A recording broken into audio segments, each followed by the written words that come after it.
Merhaba arkadaşlar, şöyle iki tesbihimle başlamak istedim. Bu iki tesbihimin de ortak özellikleri renklerinin beyaz olmasıydı. Bunu böyle tek tesbih gibi çıkartmamın sebebi e, aralarındaki renk farkını bir kere bir görün dedim.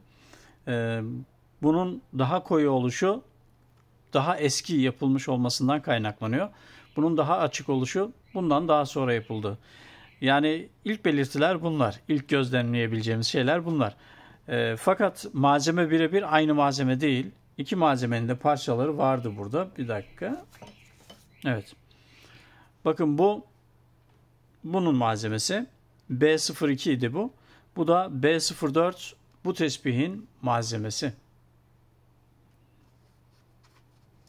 Bakın bu alt rengini bile geçmiş malzeme olarak. Alt rengine bile geçmiş.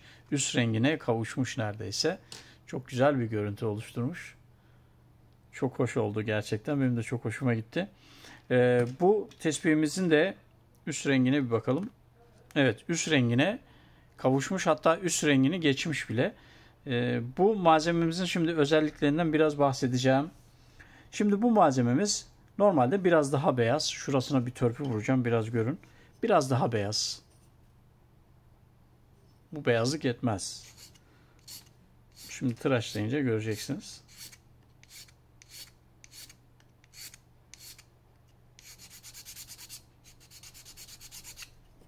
Evet, bakın daha beyaz.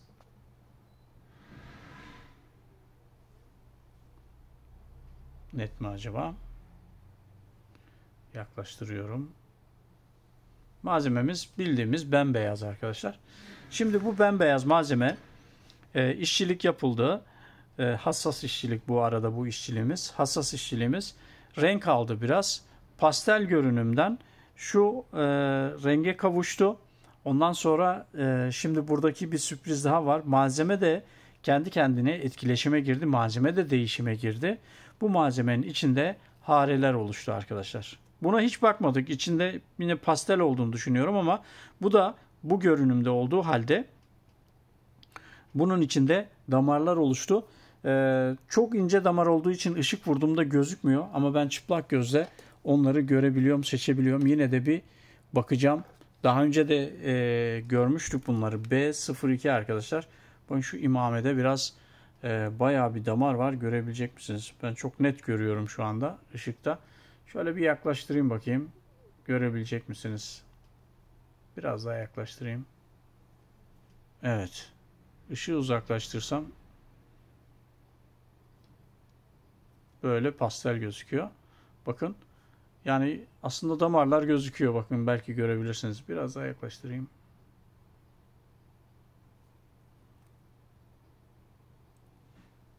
Evet, damar var. Ne kadar belli oluyor bilmiyorum.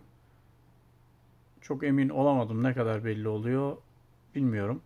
Ama içi hem böyle daha şeffaf oldu hem de daha çok damarlı oldu. Malzemesi de bu arkadaşlar. Malzemede normalde damar yoktu. Opak bir duruşu var ama şöyle ışık geçiriyor fakat malzemede bir damar yok. Renk aldıkça böyle kehribar gibi içi müthiş bir damarlı oldu. Ölçüsüne bir bakayım bunun. Ama dur, en son beraber ölçüsüne bakalım. Şu malzemeye bakacağım. Bu daha opak. Bu pek geçirmiyor. Bu daha opak. Şu imamenin oraya da bir bakayım. Bu bir şey geçirmiyor arkadaşlar. Işık geçirmiyor. Şimdi bu malzemenin şeyine de bakacağım. Alt rengine de biraz tıraşlayalım. Bir görelim bakalım. Alt rengi nasılmış? Şurayı tıraşlayalım, öyle mi?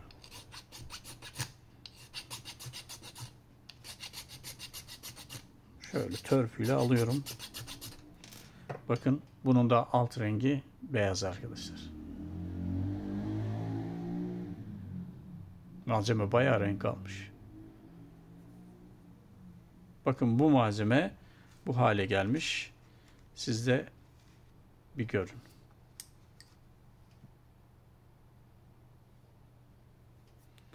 Şöyle yan yana da göstermek istiyorum.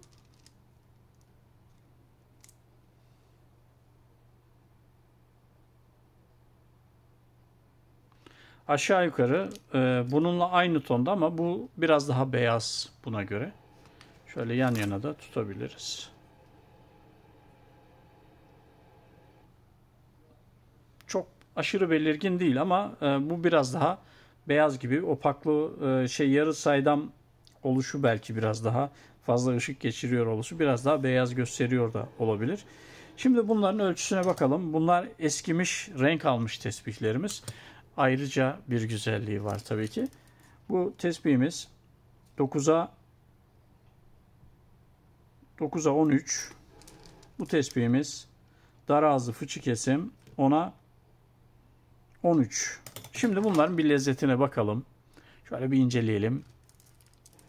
Çünkü sırada daha tesbihlerimiz var. Oo, nemini salmış, çıtır çıtır olmuş. İnce delik bu arada bu. Hassas işçilik ve ince delik bir tesbihimiz. Şöyle yumurta kesim mi? Evet, yumurta kesim bir tesbihimiz.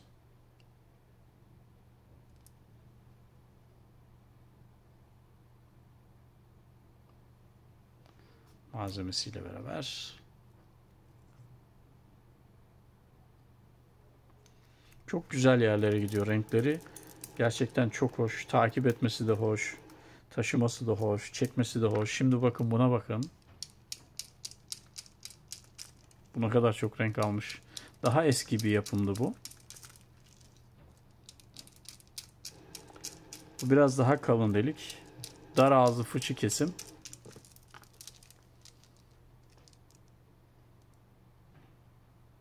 Baya baya gidiyor bu. Ona 13 demiştik. Evet, malzemesiyle beraber şöyle güzel bir poz alalım. Evet.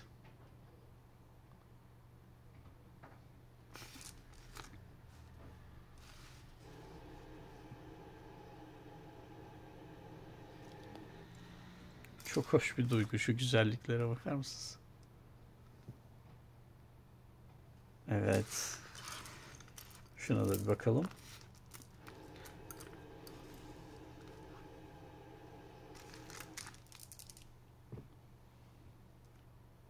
Size görsel oluşturuyorum böyle. Şimdi bu ikisini kaldırabiliriz.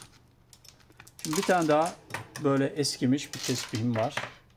Eskimiş, bayağı renk almış. Daha önce belki bir vesileyle bir videoda görmüş olabilirsiniz. Şöyle yine bu da küsen bir malzeme. Böyle iri boy. Ben buna güzel bir kazas püskül yaptım. Şöyle yakından bakalım. Harika. Çok güzel damarları var. Çekildikçe bu damarlar küsenlerin özelliği. Şimdi bu aslında kendini biraz kapatmış bir yapıda. Şimdi bunu siz çektikçe damarları belirginleşecek. Kendini daha çok gösterecek. Ebru tablosu gibi olacak elinizde. Harika bir şey olacak. Gerçekten şimdi onu hayal ettikçe daha güzel olacağını düşünüyorum. Bu ilk rengi pembeydi. Şimdi şurada bir parçası var. Hatta şöyle bir parçası var. Ben bu imame uzundu. Bakın şöyle bir imameydi. Şurasını görmeyin. Şöyle bir imameydi. Ben kestim böyle kırık imame yaptım. Şurası da parça artınca dedim ki şunu da küçük bir imameye çevireyim. Bir yerde lazım olur, bir şey olur. Hatta süse bile kullanılabilir diye. Şimdi bu elimizdeyken malzemenin kendisi şöyle bir üst tarafına bir zımpara vuracağım. Art rengini de size göstereceğim. Bakalım beğenecek misiniz? Ama öncesinde şunun ölçüsünü söyleyeyim size. Bu 11'e 13. 11'e 13 ölçülerinde kapsül kesim bir tesbihimiz. Yani delikleri çok kalın değil ama isteğe göre delikleri büyütülebilir. Büyütebiliriz delikleri, sorun yok. Eski bir tesbih.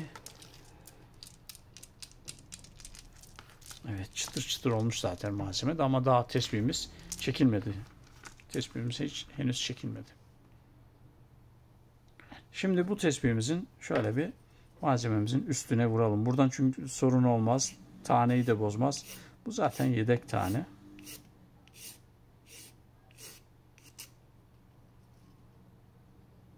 Evet, yaptıkça gidiyor.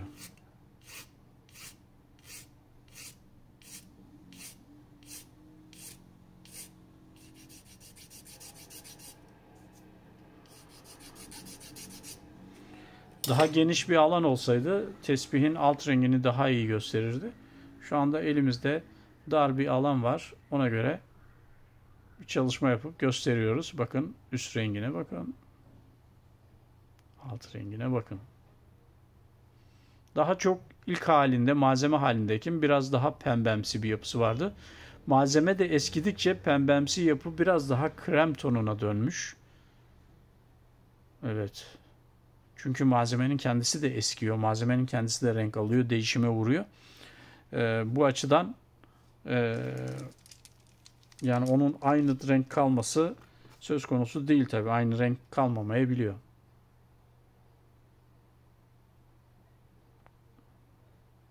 Evet. Bu tespihimizi de kenara alalım. Sonra hoşuma giden iki tespih daha seçtim. Hep böyle yeni tespih göster, yeni tespih göster. Şurada kenarda aslında yeni tespihlerim var. Şöyle bir geçireyim. Onların videosunu yapmadım. Dedim ki hep yeni tespih videosu yapıyoruz. Biraz da burada kalmış, vitrinde kalmış, eskimiş, renk almış tespihlerimizi gösterelim. Öyle güzel görsel bir şov olsun. Değişiklik olsun diye. Şimdi bu da kodunu yanlış hatırlamıyorsam D72 olacak ama yanlış da hatırlayabiliyorum. 71 de olabilir. Bir tespihimiz düz ağızlı yumurta. Şimdi bunun renk alışı akik tonunda renk alıyor. Yani ilk rengi biraz daha açıktı. Onu size numunem olmadığı için gösteremeyeceğim. Biraz daha koyulaşıyor böyle akik tonunda. Bakın gerçek rengi tam bu. Akik tonunda çok güzel koyulaşıyor. Avucumda biraz daha kırmızımsı gözüktü sanki. Bak bu gerçek rengi bu. Şu anda şurada gördünüz. Evet. Hop salladık.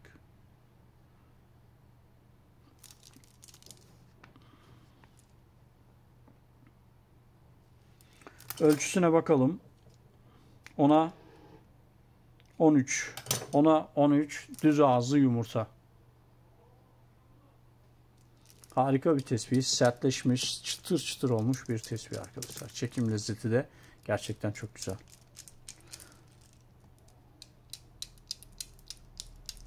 Çekilmemiş bir tespih. Şöyle bunu da kenara koyayım. Şöyle güzel. Bir seyredin bakalım nasılmış.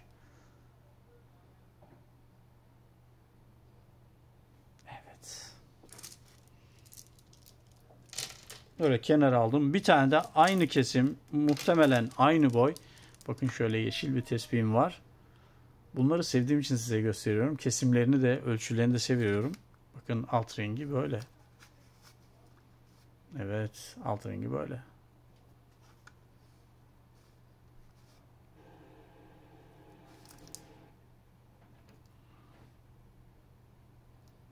Evet.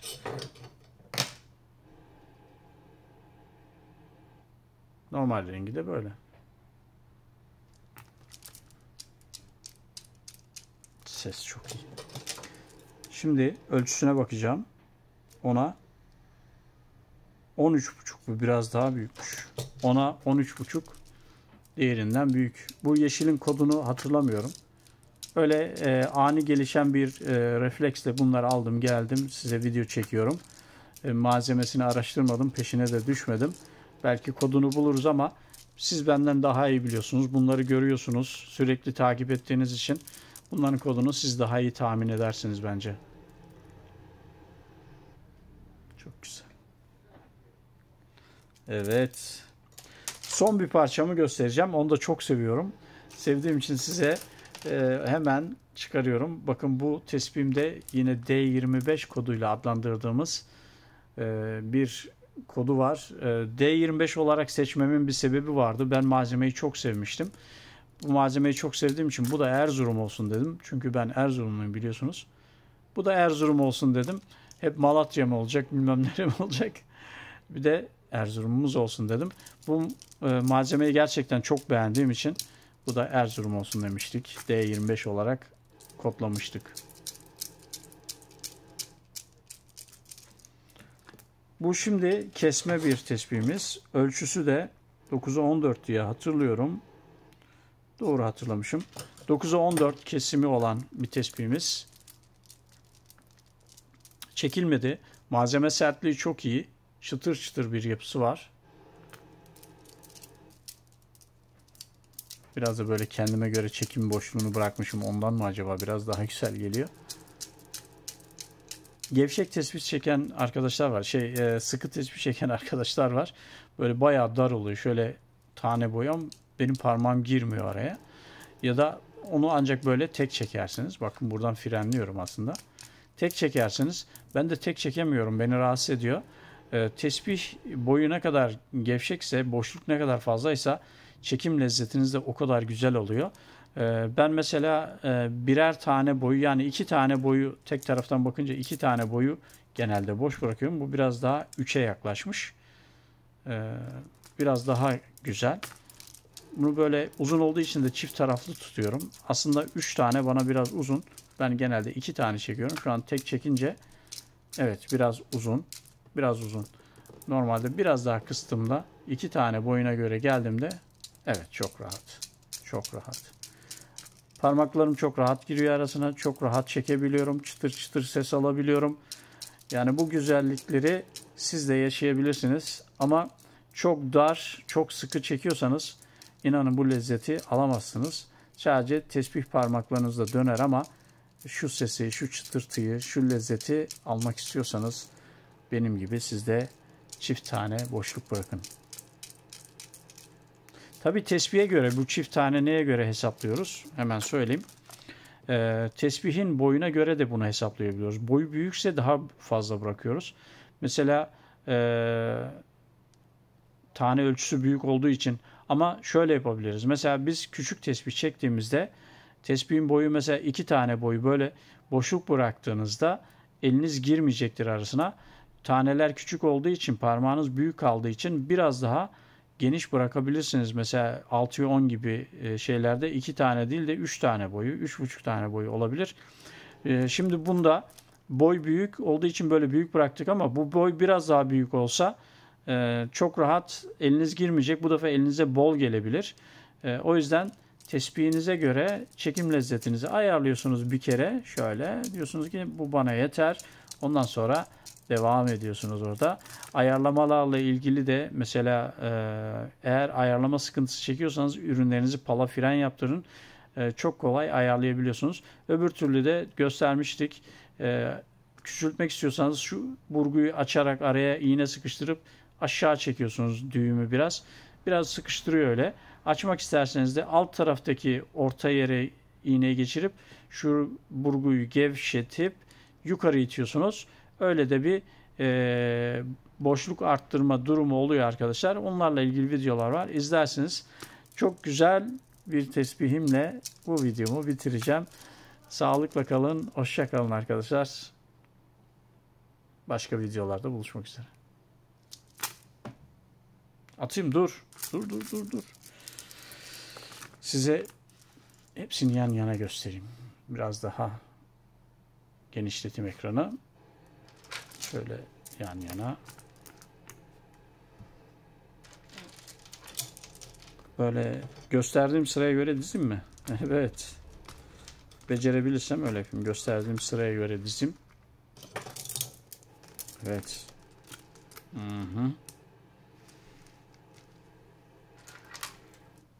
Bunların ikisini de beraber göstermiştim.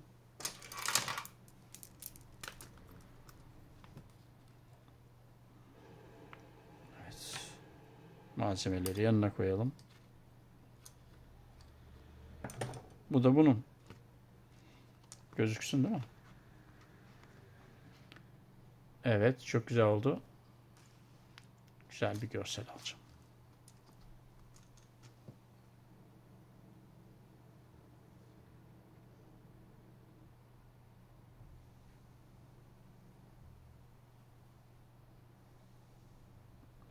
Evet arkadaşlar, hoşça kalın, sağlıcakla kalın. Başka videolarda buluşmak üzere.